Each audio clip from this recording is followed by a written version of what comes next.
Louisiana.org.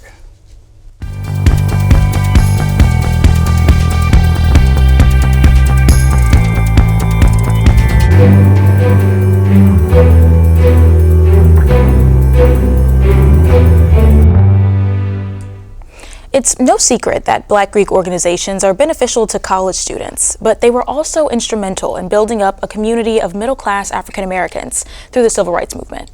This episode of Crossing Over Black Greek Life explains just how the Divine Nine helped Black communities nationwide. You know why? Why? 'Cause they can't stop like us. It's true. These organizations breed greatness. I mean, just look at the legacy.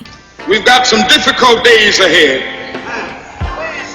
but it really doesn't matter with me now because I've been to the mountaintop. Yep, that's right.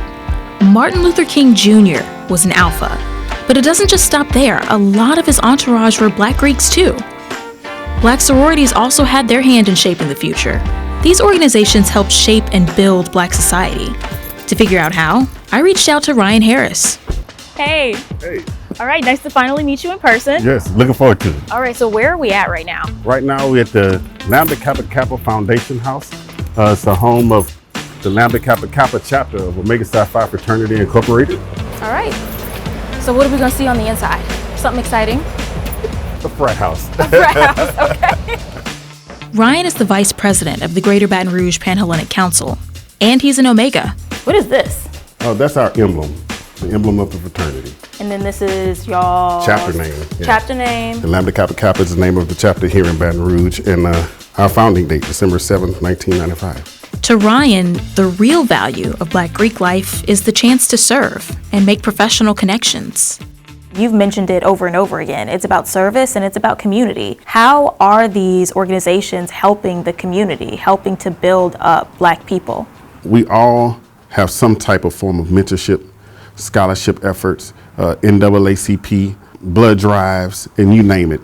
We may call it different names, but they're all the same thing. What about in a professional sense? It's funny you say that because my employment, I actually did get a little help. I know such and such here. It's just a networking tool. And you would do that for someone that you really called a friend. But we're doing the best we can. If somebody needs a ride to go vote, we have not just voter registration, but we trying to carpool, get people there, just assist people where they fall short. Wait. I'm gonna pause here again. Our expert has some great insight on how Black Greek life helped contribute to the Civil Rights Movement. The Civil Rights Movement was an important time in the history of Black fraternal organizations, particularly because most of the leaders of the Civil Rights Movement were also members of the Divine Nine organizations. For example, Jesse Jackson could really go to different places and leverage not only his membership in Omega Psi Phi fraternity, but also his relationship with the church. You have someone like Bayard Rustin, who organized the March on Washington, also a member of Omega Psi Phi. So you had many people in these groups that had the connections to their organization and to the church that were able to leverage those opportunities into a meaningful civil rights movement. So nice to meet you in person. I'm Karen. Hi, I'm Barbara Carpenter. How are you? I'm good. All right, Good. so where are we at? I've always passed by this place, but I've never been Oh, really? inside. This is our headquarters for Zeta Phi Beta here in Baton Rouge. Wow, it's got all the nice pretty blue, just like your jacket. Oh, thank you. Barbara Carpenter remembers when frats were organizing during the Civil Rights Movement. Barbara is a Zeta and a Louisiana state representative.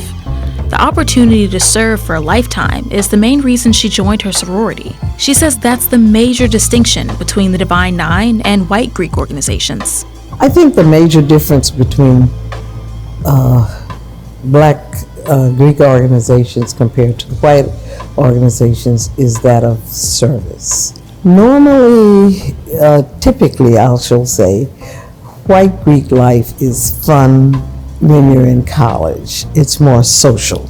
Black Greek life extends beyond the college years. So once you graduate with our precepts, for instance, of being service, sisterhood, scholarship. We focus on the service and the sisterhood side of it more than the social side. Why do you think that is? There were not many organizations that they could really belong to and focus to do what needed to be done to help people in community.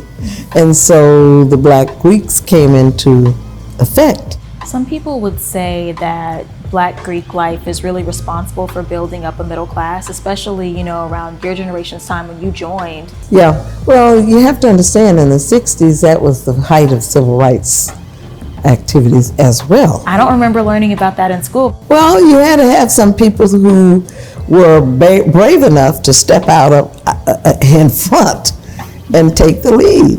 And oftentimes those people belonged to sororities and fraternities. Black Greek life helped members meet the community where they were. If neighborhoods didn't have anyone to explain how to apply for a voter's registration, they organized meetings.